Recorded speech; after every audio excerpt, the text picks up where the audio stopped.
Gloire à Dieu, gloire à Dieu. Merci beaucoup, Moral. Que le Seigneur vous bénisse. Le ciel a été déchiré ce matin. Est-ce que quelqu'un croit que le ciel a été déchiré ce matin? Alors donne à Dieu une offrande d'acclamation. Parce que le ciel a été déchiré ce matin. Alléluia. Gloire à Dieu. Père, merci encore pour ce temps où nous sommes dans ta présence. Seigneur, merci encore pour ces instants où nous voulons écouter ta parole. Seigneur, tu le sais et je le sais que sans toi, mon Sauveur et mon Seigneur, je ne suis rien. Papa, alors que ce matin, j'ai le privilège d'être devant ton peuple, je mesure aussi la responsabilité qui est la mienne. Voilà pourquoi je voudrais, Seigneur mon Dieu, te supplier encore ce matin de m'accorder ta grâce, ton onction, de me rendre capable, oh Dieu, de pouvoir faire ce à quoi tu m'as appelé dès ma jeunesse. Laisse que, Seigneur mon Dieu, dans tout ce qui sera dit ce matin, que tu sois vraiment glorifié et que ta parole pénètre nos cœurs et qu'une vie soit changée. Merci parce que tu le feras. Au nom de Jésus-Christ, j'ai ainsi prié. Amen. Amen. Je vais profiter du fait que nous sommes debout pour faire la lecture de la parole. Est-ce que vous pouvez ouvrir avec moi dans Luc chapitre 16? Luc 16, nous allons lire à partir du verset 19 jusqu'au verset 31. Luc 16, 19 à 31. Vous y êtes? Pas encore? J'accorde 5 minutes. Pas 5 minutes, 5 secondes. Luc chapitre 16. Ne va pas chercher Luc dans l'Ancien Testament. Luc c'est dans le Nouveau Testament. Luc chapitre 16, 19 à 31. Je lis au nom de Jésus. Il y avait un homme riche qui était vêtu de pourpre et de fin lin et qui chaque jour menait joyeuse et brillante vie.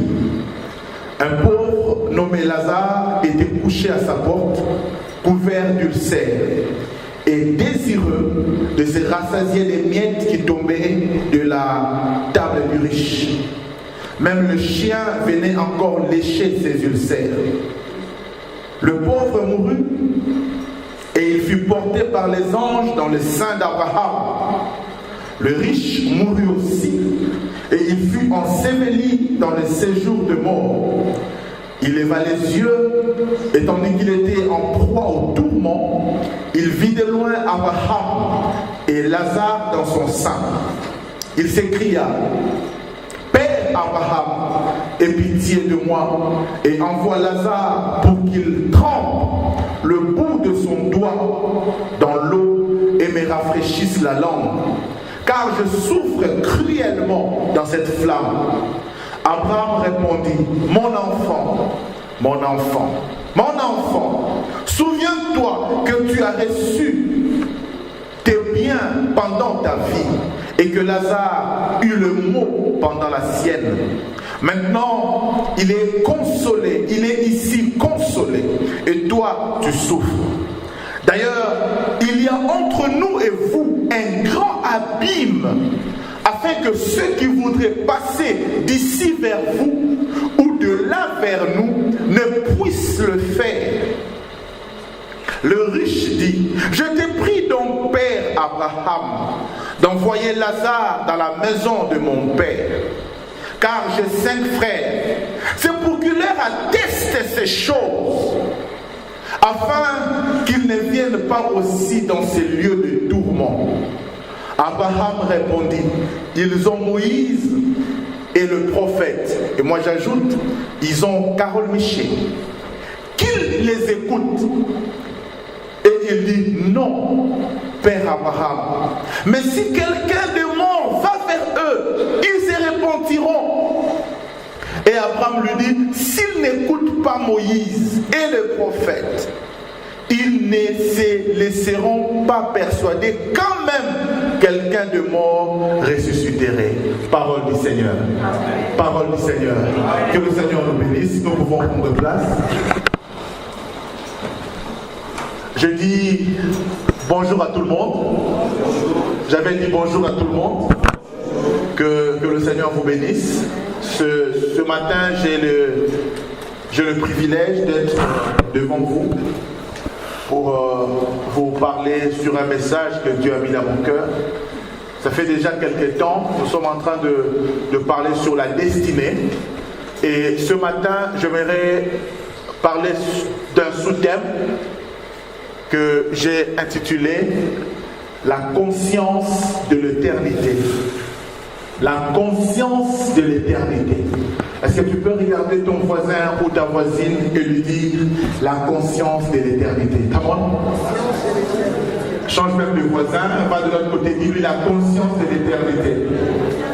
La conscience de l'éternité. Pour ceux qui ne me connaissent pas, je m'appelle Carole Miché Vangu Nsassi.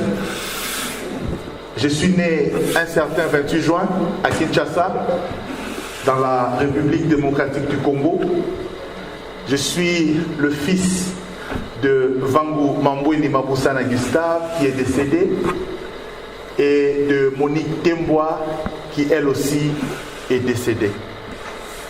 Je viens d'une famille de 6 enfants du côté de mon père et de 5 enfants du côté de ma mère. Je suis marié à Madame Vangu Nsassi Marlène. J'ai 2 enfants, Chavé et Benézer. Je suis né, et pourtant, un jour, si Jésus tarde, je mourrai. Je vis, mais un jour, je mourrai. À moins que Jésus ne vienne. Je vous ai dit qui étaient mes parents. Je vous ai dit le jour de ma naissance. Mais j'aimerais ce matin, alors que je parle sur la conscience de l'éternité, axer mon message sur 3 points. Le premier point, ou la première affirmation, c'est que mon existence ne commence pas le jour de ma naissance. Mon existence ne commence pas le jour où je suis sorti du ventre de ma mère. Je remets plus loin. Mon existence ne commence pas le jour où mon père et ma mère m'ont conçu. Deuxième affirmation. Mon existence ne se termine pas le jour où je vais mourir. Je vous ai dit tout à l'heure, en me présentant, je suis né un tel jour et je mourrai. Mais je voudrais affirmer ici que, quand bien même je mourrai, mon existence ne se termine pas le jour où je meurs. Je continue à exister, même après ma mort. Troisième affirmation. Là où j'irai après ma mort, je le choisis pendant que je suis en train de vivre. Alors que je parle ce matin sur la conscience de l'éternité, j'aimerais dire ceci, que l'éternité, le choix du lieu où nous passerons l'éternité, c'est fait pendant que nous sommes en vie. Pendant que nous sommes en vie. Permettez-moi donc de commencer par la première affirmation. La première affirmation que j'ai faite, c'est que mon existence ne commence pas le jour de mon anniversaire. Il y a beaucoup d'entre nous qui pensons, et quand on dit j'ai 40 ans, j'ai 45 ans, on est en train de fixer la date par rapport au jour où nous sommes nés. Le jour où le médecin t'a fait sortir du ventre de ta mère. C'est là où toi tu commences à compter. Mais laisse-moi te dire que ton existence ne commence pas ce jour-là. Tu existais déjà avant ce jour-là. Alléluia. Alléluia. Alléluia. Tu existais déjà avant ce jour-là. Avant le jour où tu as pleuré pour la première fois. Eh bien, tu existais déjà. La Bible dit dans Romains chapitre 8, 28 à 30. Nous savons du reste que toute chose concourt au bien de ceux qui aiment Dieu, de ceux qui sont appelés selon son dessein. Le verset 29, car ceux qu'il a connus d'avance, il les a aussi prédestinés à être semblables à l'image de son Fils, afin que son Fils fût le premier-né entre plusieurs frères. Et ceux qu'il a prédestinés, il les a aussi appelés. Et ceux qu'il a appelés, il les a aussi justifiés. Et ceux qu'il a justifiés, il les a aussi glorifiés. L'apôtre Paul ici nous parle d'un terme qui peut nous sembler étrange, la prédestination. J'avais commencé déjà à parler sur la destinée. Et la prédestination, ça veut dire quoi? Ça veut dire que Dieu nous connaît. Dieu a préparé des choses pour nous avant même que nous puissions naître. Je voudrais dire à quelqu'un ce matin, Dieu te connaissait avant que ta mère ne te voie. Dieu t'a connu avant que ton père et ta mère ne se rencontrent. Que dis-je? Dieu t'a connu avant que ton grand-père et ta grand-mère donnent naissance à ton père et à ta mère. Dieu te connaissait déjà. Tu n'es pas seulement quelqu'un qui est venu parce que son père et sa mère se sont rencontrés. Mais bien avant cela, déjà depuis l'éternité, Dieu t'avait conçu. Voilà pourquoi je te dis que tu n'es pas le fruit du hasard. Tu es le choix réfléchi et pensé de Dieu. Amen. Tu n'es pas le fruit du hasard. Dieu a réfléchi. Vous savez, Dieu n'a ni commencement ni fin. Dieu est éternel. Alléluia. Amen. Dieu est éternel. Avant le jour où le Seigneur me dise que la lumière soit, c'est-à-dire avant le commencement du temps, Dieu existait déjà. Je ne sais pas quel temps ça a pris de l'éternité jusqu'au temps. Je ne sais pas. Alléluia. Parce que justement c'est l'éternité. Le temps a un commencement, le temps a une fin. Alléluia. Tout ce qui a un commencement a aussi une fin. Alléluia. Mais Dieu n'a ni commencement et donc n'a pas de fin. Alléluia. Alors, avant que le temps ne commence, Dieu s'est mis à réfléchir. Tous les événements que nous voyons là, ça ne surprend pas Dieu. Parce que Dieu, il a déjà conçu cela. Avant qu'il ne commence, il avait déjà prévu la fin. Voilà pourquoi la Bible dit qu'il annonce la fin avant le commencement. Dieu n'a pas été surpris. Même par rapport à la chute de l'homme, Dieu n'a pas été surpris. On appelle Jésus l'agneau de Dieu qui a été prévu avant la fondation du monde. Avant même que Dieu ne puisse créer l'homme, il avait prévu l'éventualité que l'homme puisse pécher. Et si jamais l'homme péchait, dans leur conseil divin, ils ont dit, mais si jamais l'homme devait pécher, qu'est-ce qu'on va faire? L'agneau de Dieu a été déjà pourvu avant même que l'homme ne pêche. Est-ce que je parle à quelqu'un? Dieu n'est pas surpris. Voilà pourquoi j'aimerais dire ce matin ceci à une personne. Dieu n'est pas surpris par ce qui t'arrive. Il a mille et une manières de te donner une solution. Est-ce que quelqu'un m'entend ce matin? Dieu n'est pas surpris. Quand un problème t'arrive, c'est toi qui paniques. Dieu ne panique pas. Dieu reste calme. Parce qu'il sait que j'ai mille et une manières de te donner une solution. Ta vie ne commence pas le jour où tu es né. Jérémie 1, verset 5. Dieu dit à Jérémie, avant que je t'eusse formé dans le ventre de ta mère, je te connaissais. Avant que tu sois conçu dans le ventre de ta mère, je te connaissais. Avant que tu fusses consacré. Je t'avais établi prophète des nations. Avant que tu commences à te former dans le ventre de ta mère, moi, le Dieu, je te connaissais. Bien-aimé dans le Seigneur, ta vie ne commence pas le jour de ton anniversaire. Ta vie commence bien avant. Alléluia. David, dans Psaume 139, verset 16, il dit ceci: quand je n'étais qu'une masse informe, tes yeux me voyaient, et sur ton livre étaient tous inscrits le jour qui m'était destiné, avant qu'aucun d'eux n'existât. Quand je n'étais qu'une masse informe, toi tu me connaissais. Et le jour de ma vie, le jour que tu m'as destiné, tous sont déjà inscrits. Avant qu'aucun d'eux n'existe, toi tu as déjà tout prévu. Je vais dire à quelqu'un ceci: toi tu ne mourras pas avant les temps. Amen. Je change de côté. J'ai dit: tu ne mourras pas avant les temps. Personne ne va raccourcir les jours que Dieu a destinés pour toi. Vous voyez, moi là, je mourrai le jour où Dieu a prévu que je meure. Mais le jour où je mourrai, je ne cesse pas d'exister. La conscience de l'éternité. Ma vie ne commence pas le jour où je suis né.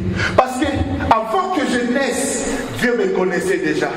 Avant que je naisse, Dieu me connaissait déjà. La Bible dit: c'est pour rien que le Fils des hommes, vous vous battez.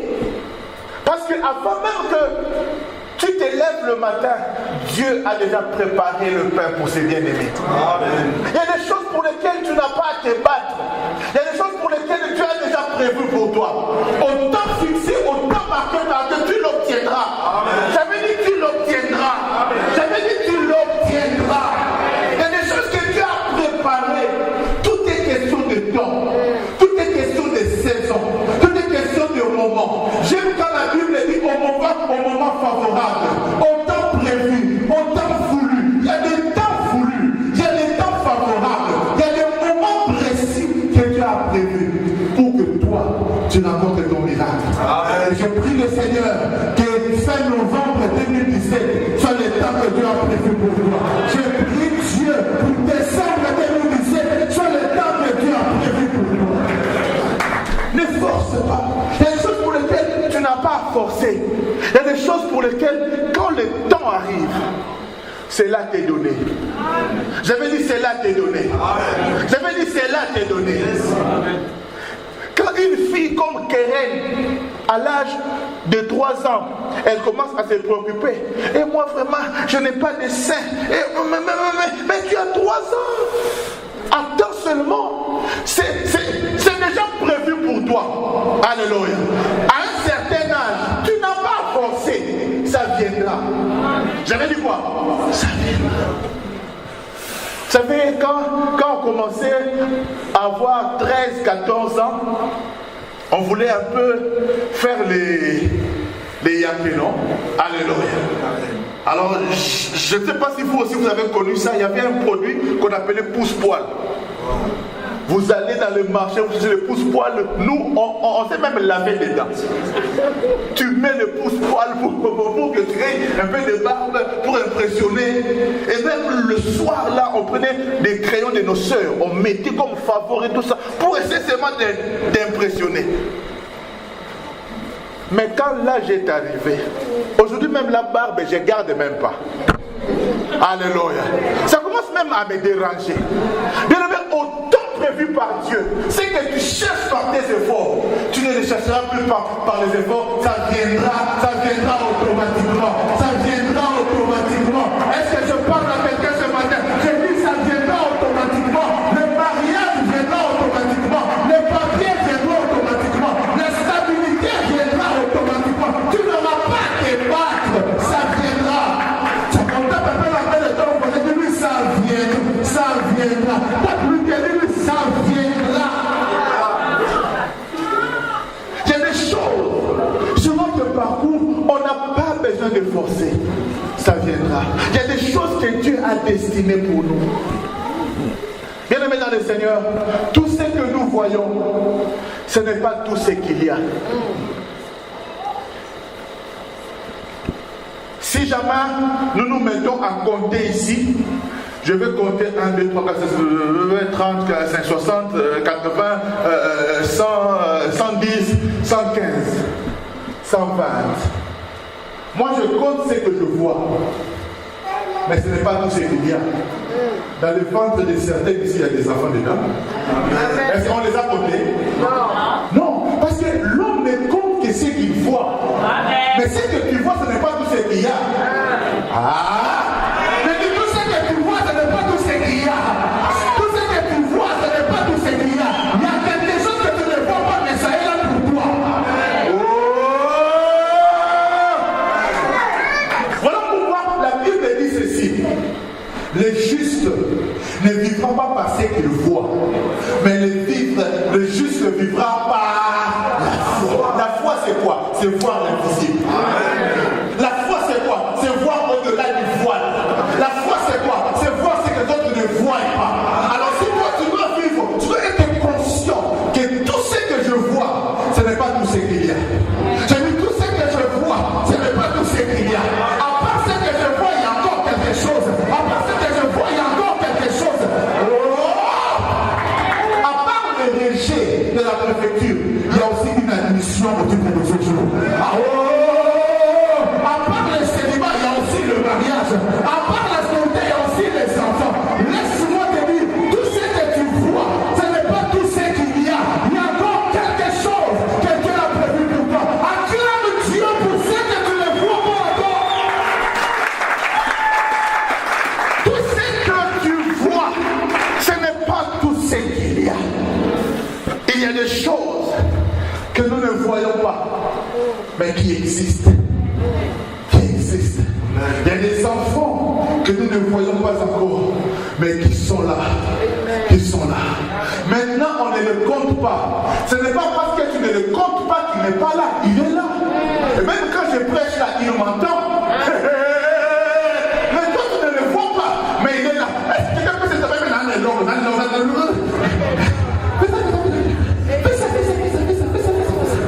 J'ai quelque chose, j'ai quelque chose, j'ai quelque chose. Tu as quelque chose. Même si ce n'est pas encore sorti, mais ça est là. Dis un peu bien, Nana. En français, j'ai quelque chose. J'ai quelque chose. Si tu limites ta vie tout simplement par rapport à ce que tu vois, tu commettras une grosse erreur. Tu vas négliger certaines personnes parce que tu vois et qu'ils n'ont rien. Tu vas négliger les gens parce que tu penses qu'ils n'ont rien. Tout ce que tu vois, ce n'est pas tout ce qu'il y a. Ça veut dire que ce n'est pas tout ce qu'il y a. La femme samaritaine a rencontré Jésus dans le puits. Jésus lui dit, femme, donne-moi de l'eau. Elle lui dit, nous, on ne s'entend pas entre vous, juifs et nous.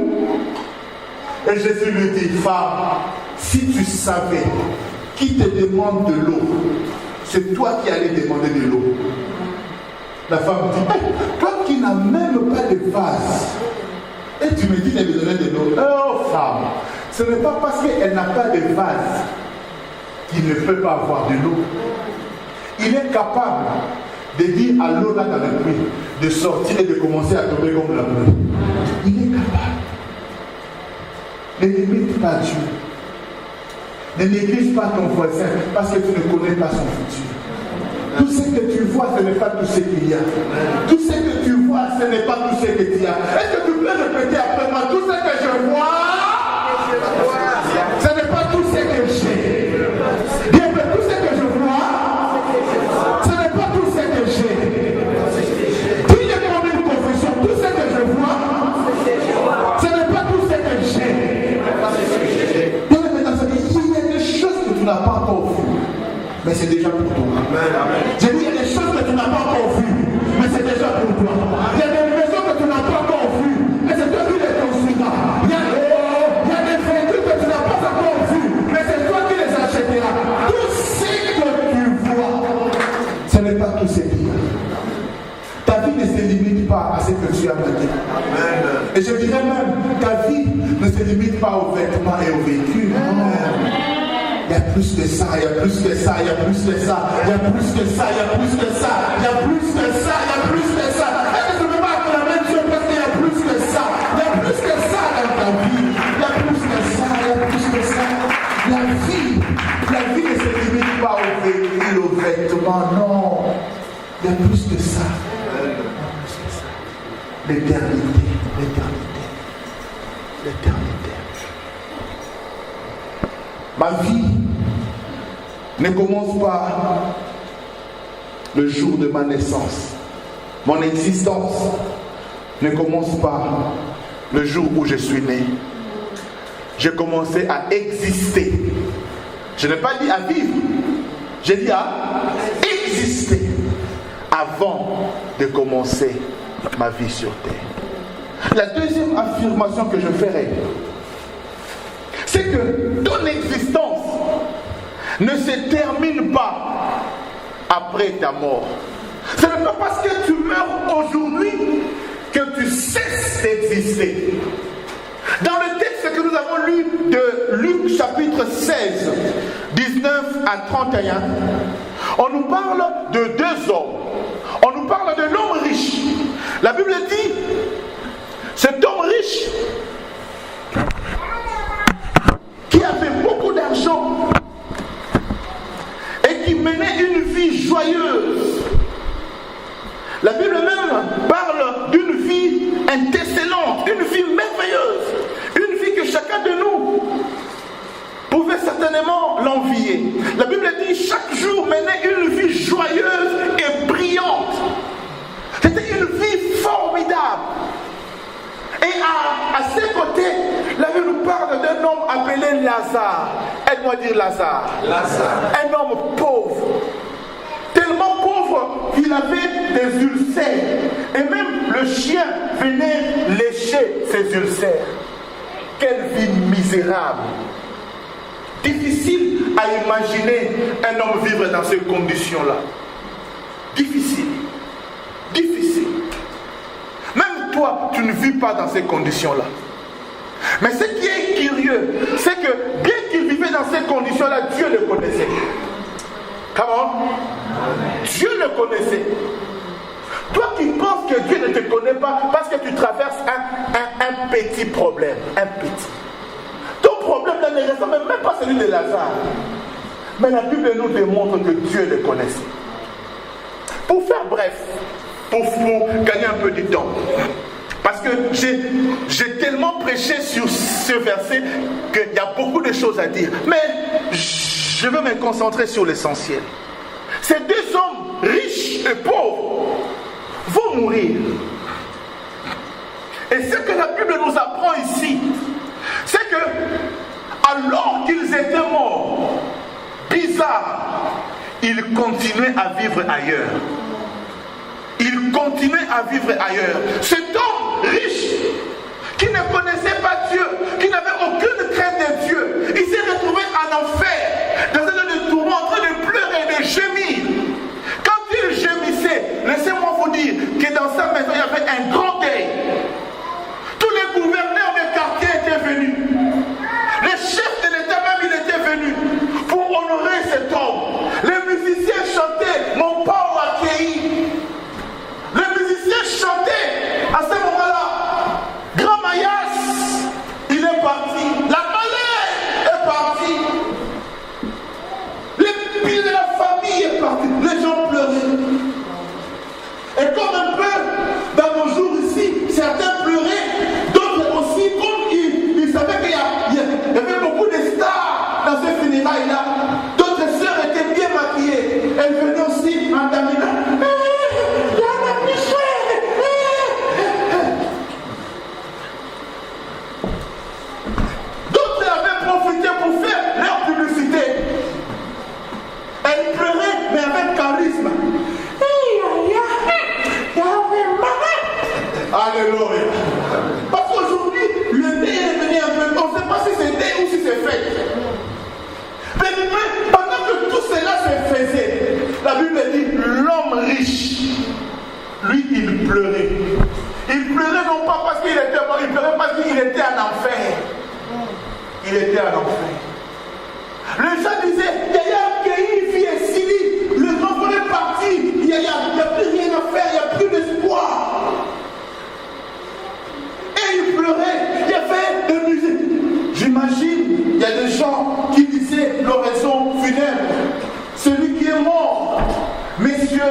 Il est né du père tel, de mère telle. Il a construit ceci, il a construit cela.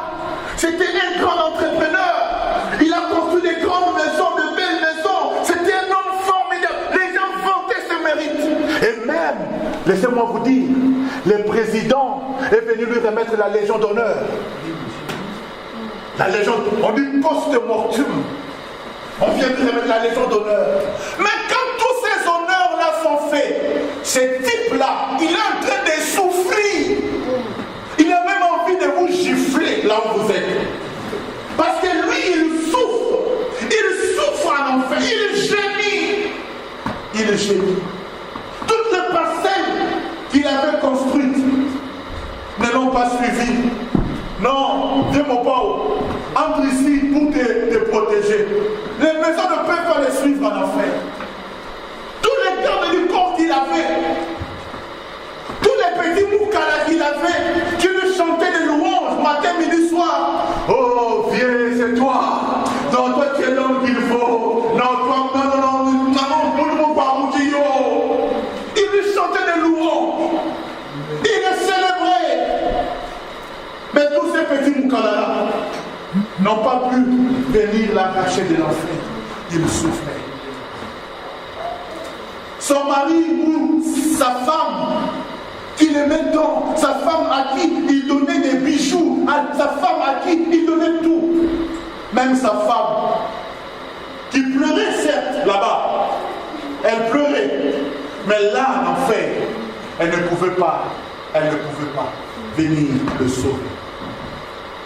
Et j'imagine, là je suis en train d'extrapoler, j'imagine que la femme arrivait devant le tombeau ou devant les lieux où on devait enterrer l'homme riche.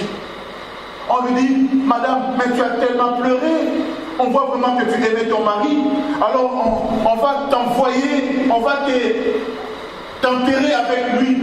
Je vois la femme qui pleurait.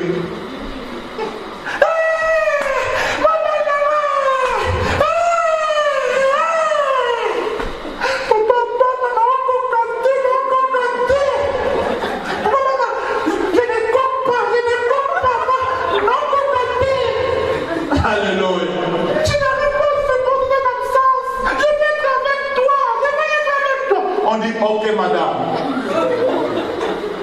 comme tu l'aimes tellement, alors on va te laisser partir. C'est la même femme qui pleurait, qui va arrêter de pleurer. Elle va changer d'avis, parce qu'elle ne peut pas le suivre jusque-là. Mais qu'est-ce que je cherche à nous dire? Que ta vie ne dépend pas de ce que tu as ou de ce que tu n'as pas. Ton vraie existence, ton existence, la vraie, ne dépend pas de ce que tu as ou de ce que tu n'as pas. Cet homme riche est mort. Cet homme riche est mort. Comme moi, je commence par moi. Je devais normalement dire alors que toi et moi. Mais pour ne pas dire ce que j'ai dit, alors que moi et toi. Nous tous on mourra. Quelle que soit mon onction, quel que soit le fait qu'aujourd'hui je suis pasteur, même le pasteur aussi meurt. Même les bishops meurent. Je ne suis pas en train de faire ma dernière prédication. Alléluia. Pasteur, maintenant, il y a des gens qui alléluia. Mais je suis en train. Vous savez, c'est lui qui a Jésus. Il n'a pas peur de la mort. Je me dis, c'est lui qui a Jésus. Il n'a pas peur de la mort. Parce que je sais quelque chose. Que je meurs aujourd'hui ou demain, cela dépend de Dieu.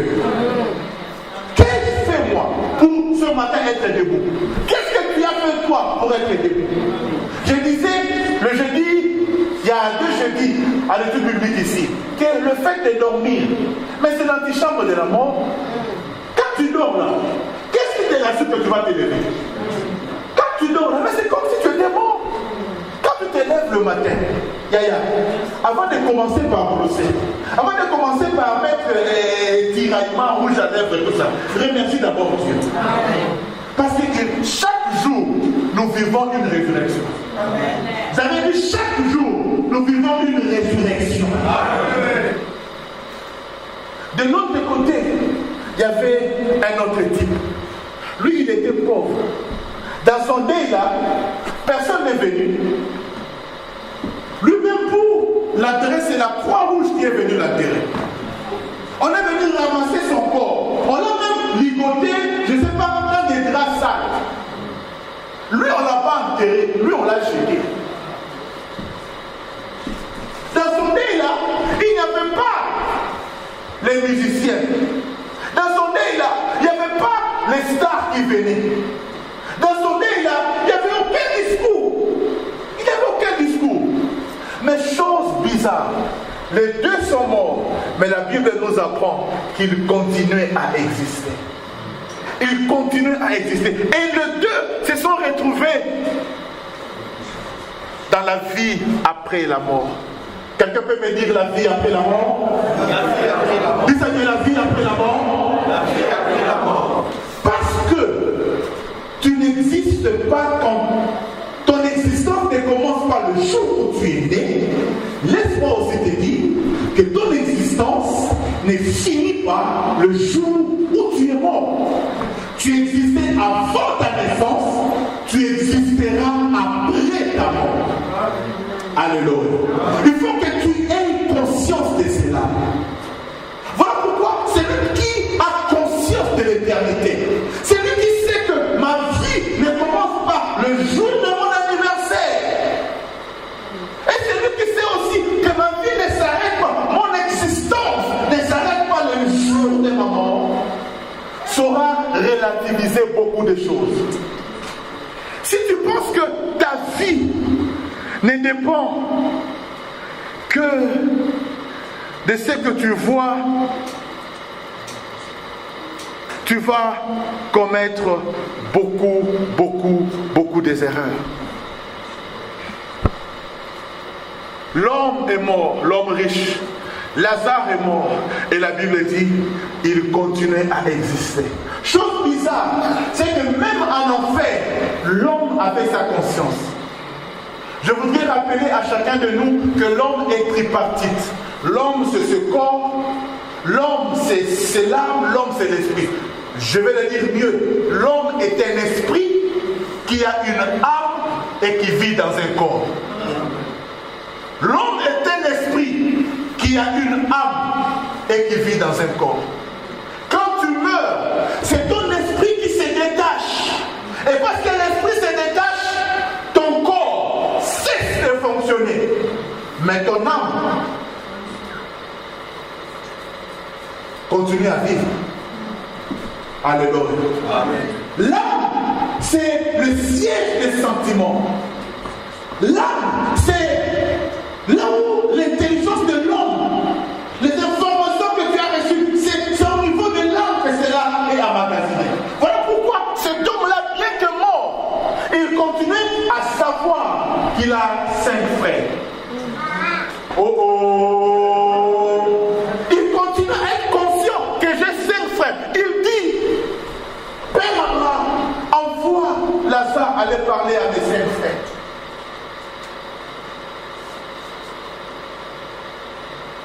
Si tu meurs aujourd'hui et que tu es en enfer, tu sauras que tu es en enfer.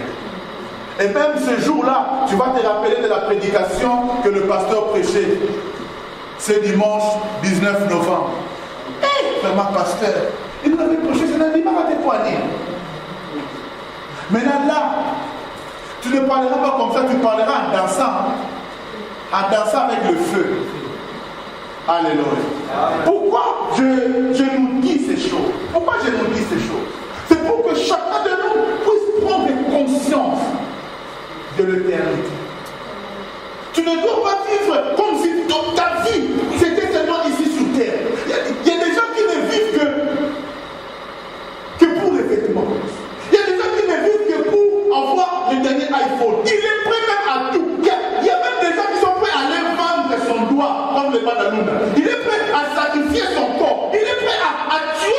enfants pour avoir la dernière Mercedes. Oh! Mais ta vie ne s'arrête pas avec la dernière Mercedes. Et si jamais tu reçois la Mercedes aujourd'hui et demain tu meurs, où est-ce que tu iras? La Mercedes là, tu vas la laisser. Les derniers enfants qu'on fait là, tu vas les laisser. Les derniers Versace là, tu vas les laisser. Les derniers iPhone là, dès que toi tu meurs, il y a iPhone 12 qui sort. Les 10 là n'ont même plus de valeur. Alléluia. Amen. La Bible dit, dans Romains 8, verset 6, se préoccuper des désirs de sa propre nature mène à la mort. Mais se préoccuper des désirs du Saint-Esprit mène à la vie. Bible français courant. Celui qui se préoccupe trop des désirs de sa chair, ça t'amène à la fin. Toi, dès que tu te réveilles le matin, première préoccupation, c'est caillou, bobo, l'argent, vêtements. Si tu cours derrière la mode, tu seras déçu. J'ai beaucoup aimé, c'est que ma belle-sœur nous a exhortés pendant le culte familial que nous organisons à la maison. Elle a touché ces versets de Romains 12 qui dit: ne vous conformez pas au siècle présent, mais soyez renouvelés par l'intelligence. Tu ne dois pas être celui qui veut se conformer à la dernière mode. Et ça t'amène à la mort. Tu ne dois pas te préoccuper trop de tes désirs à toi. Toi, tu ne cherches qu'à satisfaire tes désirs. Tu ne penses même pas à Dieu. Même pas à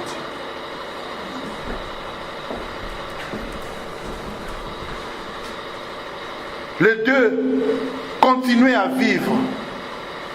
Continuer à vivre. Ils étaient morts, mais leur âme était bien vivante, bien consciente. Yachaka, le jour où tu mourras, ce n'est pas une prophétie, hein, rassure-toi, parce que moi aussi je mourrai. Le jour où tu mourras, tu sauras. Tu sauras. Il y a même quelqu'un qui a dit: j'ai vu comme un film de toute ma vie. Bien-aimé dans les Seigneurs, aujourd'hui, quand tu triches, personne ne te voit.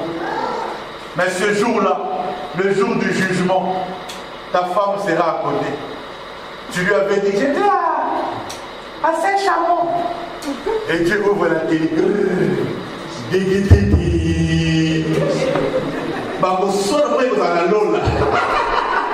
Alléluia. Mais ce que j'aime, c'est quoi? La Bible dit: celui qui a Jésus, tous ses péchés sont pardonnés. Ce jour-là, quelqu'un va chercher à avoir. Où est-ce que les personnes qui s'avaient volé? Tu ne me verras pas, parce que mes péchés sont. Mais celui qui n'a pas Jésus, là. Vous savez, tous ceux qui viennent à l'église ne sont pas sauvés. Vous le savez? Tous ceux qui viennent à l'église ne sont pas sauvés. Dans Luc 16, que nous venons de lire ici, Abraham appelle l'homme riche comment? Mon enfant. L'homme riche appelle Abraham comment? Mon père. Ce n'est pas parce que tu es fils d'Abraham que tu es sauvé. Non, dis bien même que je continue. Donne-moi un bon amen que j'explique. Ton amen là ne me convainc pas. Donne-moi un bon amen que j'explique. Ce n'est pas parce que tu es fils d'Abraham que tu es sauvé. Ce n'est pas parce qu'Abraham t'appelle mon fils que tu es sauvé, mon enfant. Non. Ceux qui sont sauvés, ce ne sont pas les fils d'Abraham. Ceux qui sont sauvés, ce sont les fils de Dieu. Amen. Si tu acclames, acclame bien. Si tu acclames, acclame bien alors. Qui sont les fils d'Abraham? Les fils d'Abraham sont tous ceux qui croient. Abraham est le père des croyants. Les musulmans croient. Hein? Non, ils croient. Ils croient en Dieu. Non, ils sont aussi fils d'Abraham. Tous ceux qui croient sont fils d'Abraham. Tous ceux qui croient au véritable Dieu sont fils d'Abraham. Alléluia. La Bible dit ceci: même les démons croient que Dieu existe. Le problème ne se situe pas au niveau de croire en Dieu. Parce qu'il y a des gens qui croient que Dieu existe, mais qui n'ont pas soumis leur vie à la volonté de Dieu. Je sais sais que Dieu existe, mais ma vie, je ne laisse pas que Dieu contrôle ma vie. Alléluia. Amen. Mais ceux qui sont sauvés, c'est ceux qui ont accepté Jésus et donc par conséquent sont devenus fils de Dieu. Ça veut dire quoi devenir fils de Dieu? Ce n'est pas une récitation. Seigneur Jésus, Seigneur Jésus. Ah, non. C'est pourquoi on se confond. Devenir fils de Dieu, c'est accepter comme fils de vivre sous l'autorité du Père. Que ta vie ne soit plus conduite par toi-même, mais que ta vie soit conduite par Dieu. Est-ce que c'est Dieu qui conduit ta vie? Pour que tu te dises fils de Dieu, fille de Dieu, pose-toi la question, est-ce que c'est Dieu qui conduit ma vie? Quand je me lève le matin, est-ce que c'est Dieu qui conduit ma vie? Est-ce que je suis conduit par la volonté de Dieu, par le Saint-Esprit, ou je suis encore conduit par mes passions? Ou je suis encore conduit par la chair? Ou je suis encore conduit par mes désirs? Toi, tout ce qui t'intéresse, ce sont satisfaire les désirs de ton corps. Même avec une prostituée, ce n'est pas un problème. Et pourtant, tu viens à l'église. Et quand on chante aussi, tu lèves aussi les bras. Alléluia. Alléluia.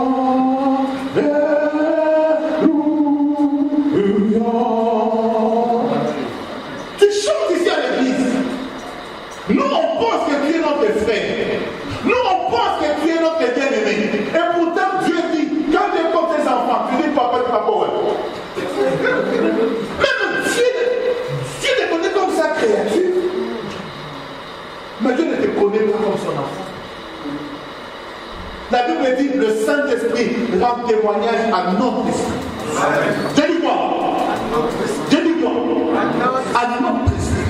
Que tu es enfant de Dieu. Est-ce que toi, le Saint-Esprit, pas moi, ce n'est pas parce que moi je t'appelle enfant de Dieu que tu l'es. Non, il faut que le Saint-Esprit, que Dieu lui-même vienne attester. Tu es mon enfant. Amen. Tu es mon enfant. Vous savez, un enfant ne peut pas réclamer un père, mais c'est un père qui sait reconnaître ses enfants. Alléluia. Amen. Si tu dis, tu es mon père, mon bébé, mais si tu es mon enfant, c'est moi qui t'ai. Ça c'est mon enfant, ça c'est mon fils. Ici à l'église, tout le monde m'appelle papa, non? Hein? Alors vous êtes mes enfants. Alléluia. Je connais mes enfants. Ce n'est pas parce que tu m'appelles papa que je suis vraiment ton père. Alléluia. Amen. D'ailleurs, ce n'est pas parce que tu viens à l'église, ce n'est pas parce que tu crois que Dieu existe que tu es sauvé. Tu es sauvé le jour où tu acceptes vraiment. Alors je dis vraiment, comme fils, de soumettre ta vie à l'autorité du Père en donnant ta vie à Jésus-Christ. Et à pas selon la parole de Dieu. Si tu es fils, acclame un peu Dieu. Acclame un peu Dieu. Que seulement les fils acclament papa. Que seulement les fils acclament papa. Alléluia. Bien-aimé dans le Seigneur, ta vie continue. Ta vie continue. Ta vie continue. Même après ta mort. Et si tu as conscience de cela, tu ne vas pas vivre seulement pour les choses de ce monde. Tu ne vas pas te presser pour les choses de ce monde. Tu sais que ma vie existe bien au-delà. Oh, est-ce que j'ai dit qu'il ne faut pas se marier?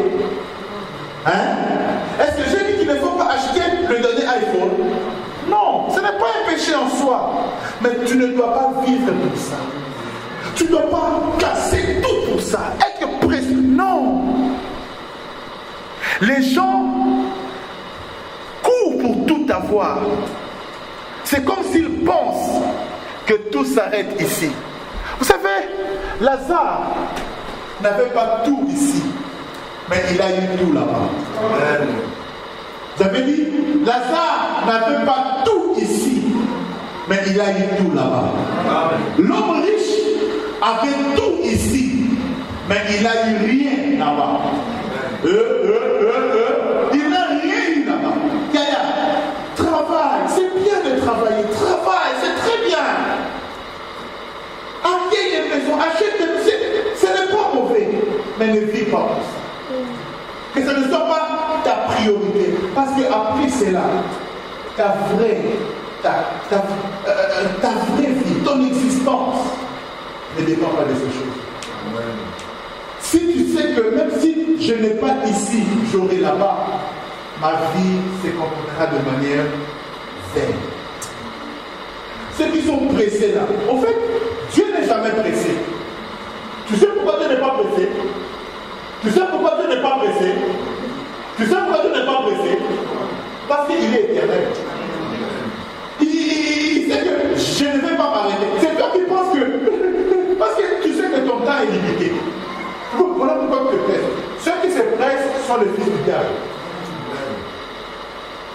Montre-moi. De quel chocho? Je ne pense pas. Même Dieu qui a fait un plan pour créer l'humanité, pour créer la terre, il ne l'a pas créé en un jour.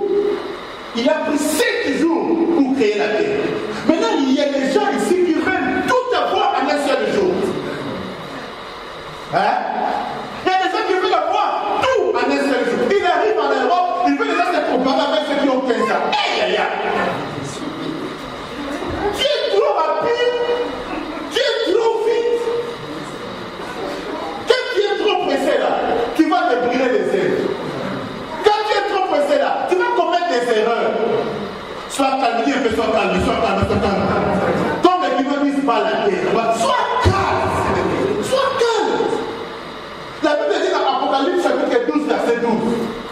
Le diable est venu avec une grande colère, pressé, parce qu'il sait qu'il n'a pas beaucoup de temps. Ceux qui sont pressés là, ils savent qu'ils n'ont pas beaucoup de temps. Le blanc couvre. Mais moi je sais, attends dans l'été, même si je ne mange pas, même si je ne bois pas, je sais que ma vie continue. Même après la mort, ma vie continue. Si je n'ai pas une voiture aujourd'hui, c'est pas grave. Dans le ciel, la Bible dit, je marcherai sur un pavement d'or. Voilà pourquoi les gens n'aiment pas le paradis. Ils n'acclament même pas. Acclame bien pour le paradis, il y a un pavement d'or. Alléluia. Non, nous devons avoir conscience de l'éternité. Ne vis pas seulement pour ici. Je peux manquer des choses ici. Je n'ai pas tout. Tout ce que moi je désire là, je n'ai pas. Mais ce n'est pas grave. Si Dieu permet que je l'obtienne, gloire à Dieu. Mais si Dieu permet que je ne l'obtienne pas, gloire à Dieu aussi. Le plus important, c'est que je ne peux pas plus avoir ici. Dieu sait pourquoi. Mais ce qui est important, c'est que dans mon éternité, je ne sois pas en enfer, mais que je sois aux côtés de mon maître. Amen. Alléluia. Amen. Le diable est pressé, parce qu'il sait ce qu'il attend. Mais nous qui sommes enfants de Dieu, nous ne sommes pas appelés à être pressés. Nous sommes appelés à être... La patience est une vertu du Saint-Esprit. Nous vivons dans un monde où tout va vite. Nous voulons avoir l'ordinateur qui est très rapide. Nous voulons avoir les iPhones qui est très rapide. Quand nous allons chez McDo, chez Quick, on veut que tout se fasse rapidement. Même dans... Nous, on était habitués en Afrique, quand maman préparait pour avoir la patience, c'est 2 heures. Fous la montre. Alléluia. Pas ça ma carte. Ajoute les bacas, ajoute les braises. Poupo, voilà. Mais aujourd'hui, on ne veut pas cuisiner pendant 2 heures. On veut des choses de 5 minutes. On veut tout ça soit rapide. Eh bien, Dieu n'est pas un Dieu qui fait des choses rapidement. Dieu fait les choses rapidement. Il n'est pas pressé. J'aimerais que chacun de nous puisse aussi avoir cette attitude-là. Si tu es pressé, tu vas te brûler les yeux. Sois calme. Tu es venu en Europe, tu n'obtiendras pas tout au même moment.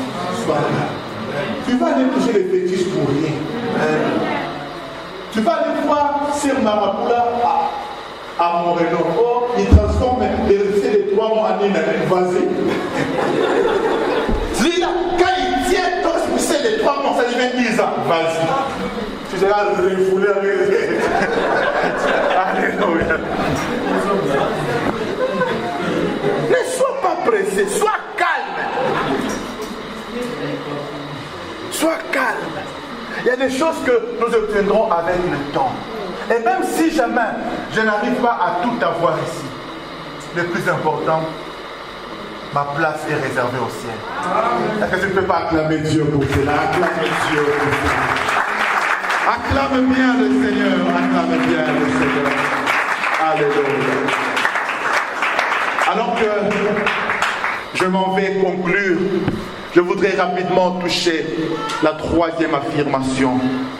Je dis, le choix du lieu de l'éternité s'est fait pendant notre vie sur la terre. Romains chapitre 4 verset 12 nous rappelle: ainsi chacun de nous rendra compte à Dieu pour lui-même.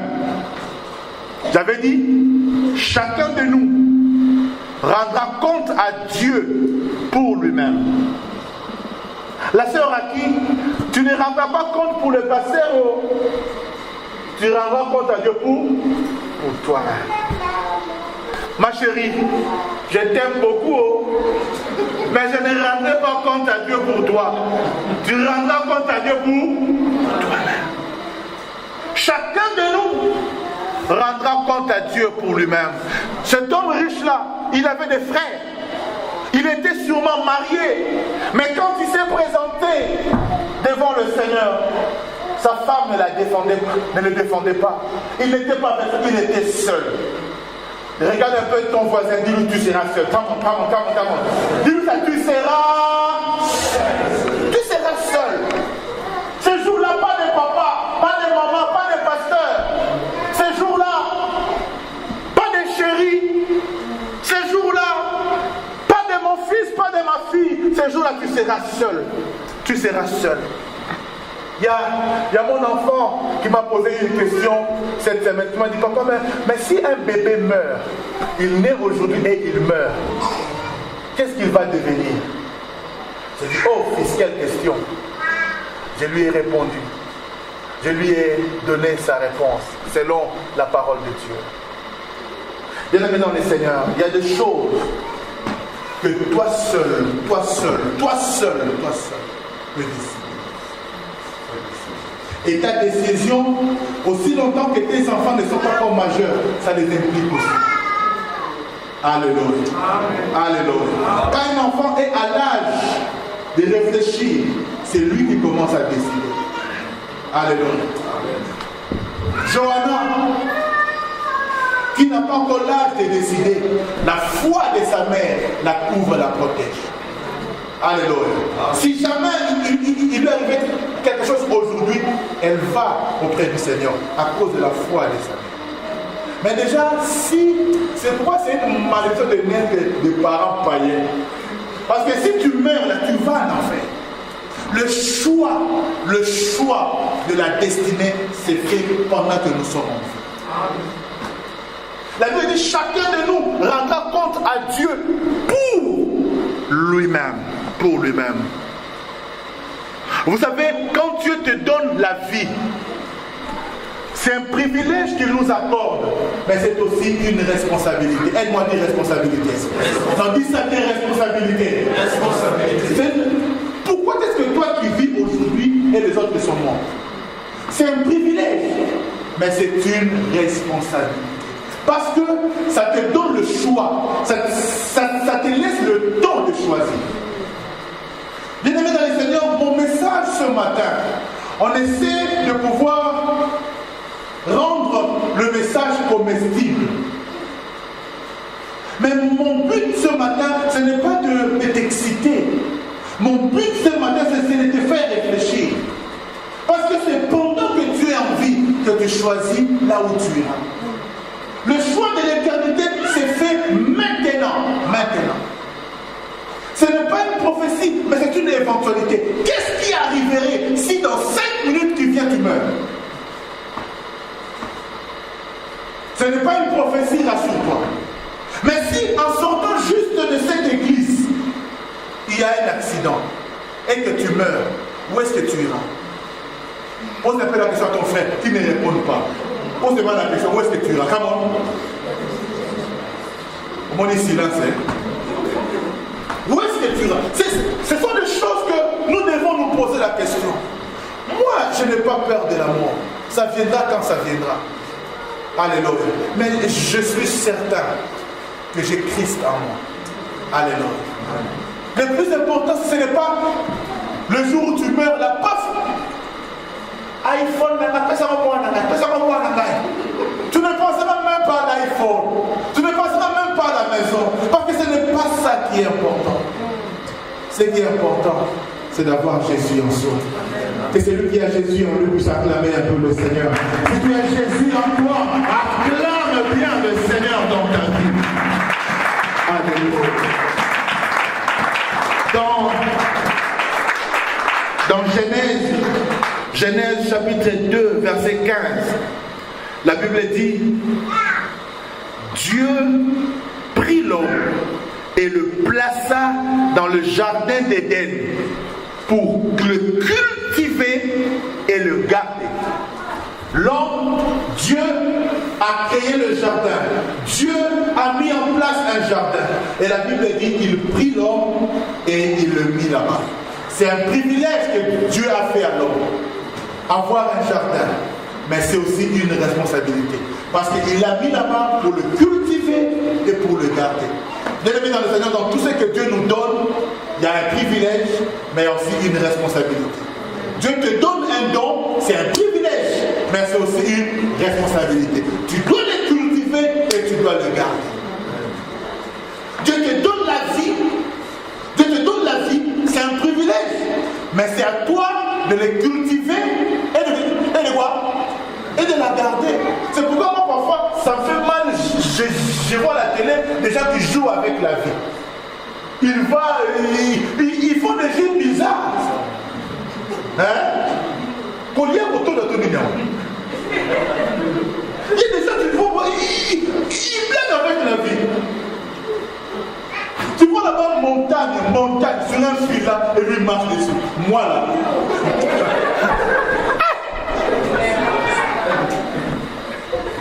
Non! Quand Dieu te donne la vie, c'est un privilège. Il faut cultiver cela. Il faut garder. Bon, je n'ai pas dit aussi qu'il faut vivre vraiment dans la peur. Non. Mais il faut être conscient que ce que Dieu me donne, c'est un privilège. Il ne faut pas vivre dangereusement, non. Même Christ, le Dieu est venu lui dire, jette-toi là-bas. Il dit non, je ne peux pas faire ça. Je ne peux pas faire ça. Pourquoi tu veux vivre dangereusement? Déjà, même la cigarette là, on te dit, la cigarette est... Ah, oui, il y a un est-ce qu'il y a fait comment? Mais toi, tu te permets de prendre 5 paquets par jour. Maintenant, Dieu t'a donné la vie. Au lieu de la cultiver, de la garder toi-même. Vous savez, un jour,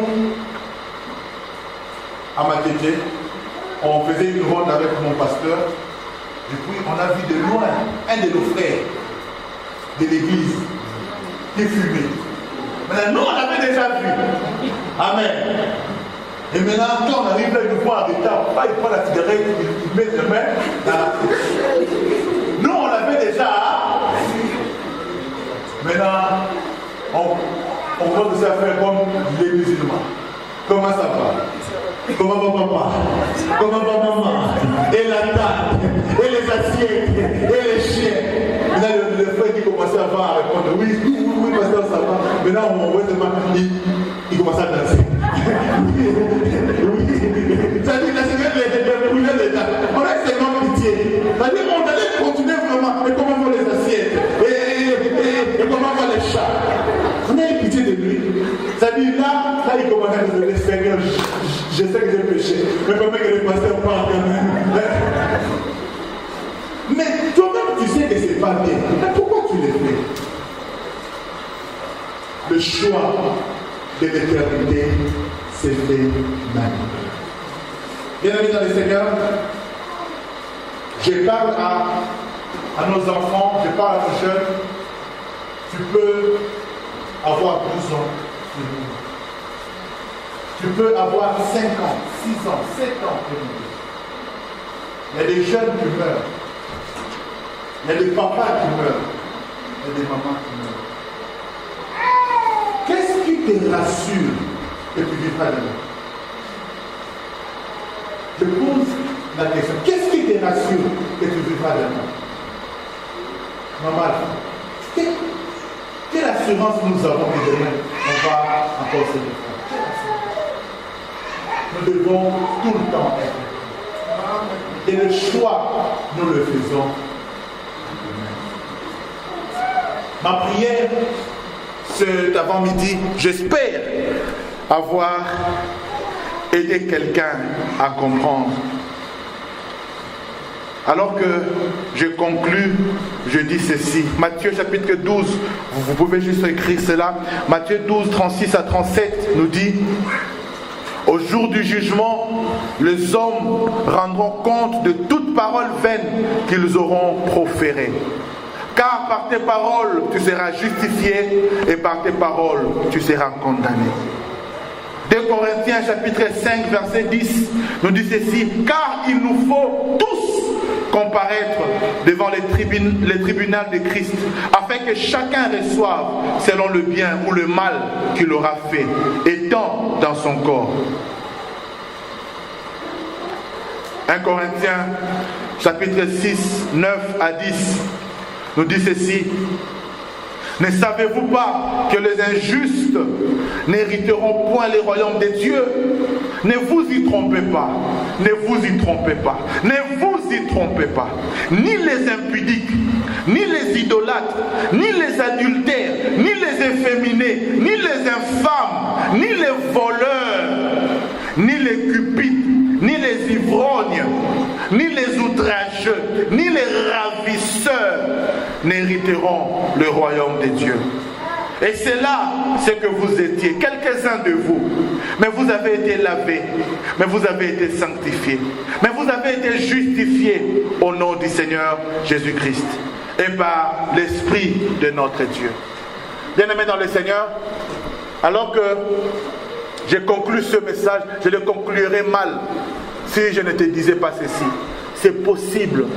C'est possible de passer l'éternité dans la paix, dans la quiétude, dans la tranquillité, dans la félicité. Amen. C'est possible.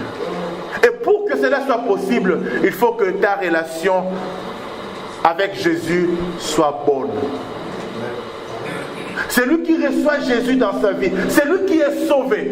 Je dis, c'est lui qui est réellement sauvé.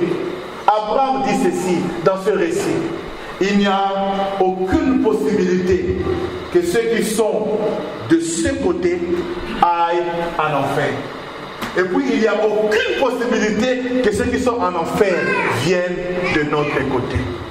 Si tu choisis Jésus aujourd'hui, je voudrais te rassurer qu'il n'y a aucune possibilité pour que tu ailles en enfer demain. Fais le bon choix, mais fais-le aujourd'hui. Si tu es sûr que tu n'as jamais reçu Jésus dans ta vie, quand nous faisons cet appel, c'est pour te conscientiser. Si tu sais que je n'ai pas de relation avec Jésus, alors s'il te plaît, prends la bonne décision aujourd'hui.